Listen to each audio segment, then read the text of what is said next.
Olá, tudo bem com você? Eu sou o pastor Michelson Borges, editor da Casa Publicadora Brasileira.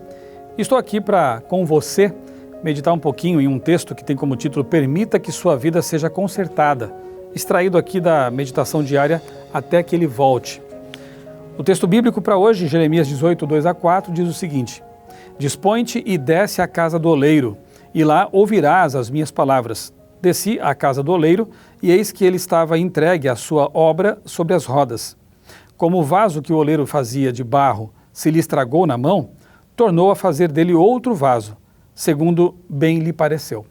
O texto de hoje foi escrito por Donald Mansell, e ele conta o seguinte: Quando minha esposa e eu éramos missionários em Boa Vista, no território de Rio Branco, hoje estado de Roraima, no Brasil, dirigimos a construção de uma escola. Um dia, contratei uma carreta e fui com meus 2 meninos a uma olaria, onde se fabricavam objetos de cerâmica e também tijolos. Percebi que em um canto da olaria havia uma pilha considerável de cacos de barro. Enquanto esperava que enchessem a carreta, perguntei ao proprietário o que tinha causado a quebra de tantos objetos. Ele respondeu que não se tinha dado tempo suficiente para que o barro secasse antes de ir ao forno, e a umidade havia se transformado em vapor, causando estrago nos objetos. Ele disse que aqueles cacos não tinham utilidade alguma, a não ser para preencher buracos e serem pisados pelos homens. Sem dúvida, evitar aí que grandes objetos de argila ou metal se rachem durante a manufatura pode ser difícil.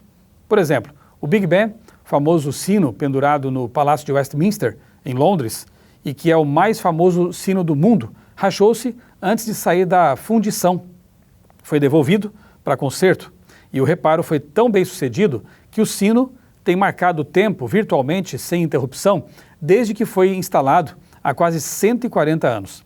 Ao contrário do que aconteceu com os objetos quebrados que vi em Boa Vista, havia esperança para o vaso estragado que Jeremias viu nas mãos do oleiro. O barro ainda não havia ido para o forno, de modo que o oleiro simplesmente o moldou de novo.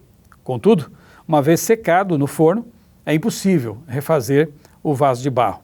De modo semelhante, será impossível uma nova criação depois que o fogo do último dia tiver efetuado sua obra. Paulo diz que manifesta se tornará a obra de cada um, pois o dia a demonstrará, porque está sendo revelada pelo fogo.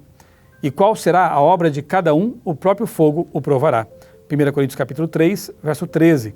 Agora é o momento de permitir que o oleiro, mestre, refaça você e o torne um utensílio para a honra. 2 Timóteo 2, verso 21. Este texto foi publicado em 24/7 de 1998. Eu espero que tenha abençoado sua vida mais uma vez. Um grande abraço, compartilhe com outras pessoas, que a bênção seja estendida a elas também.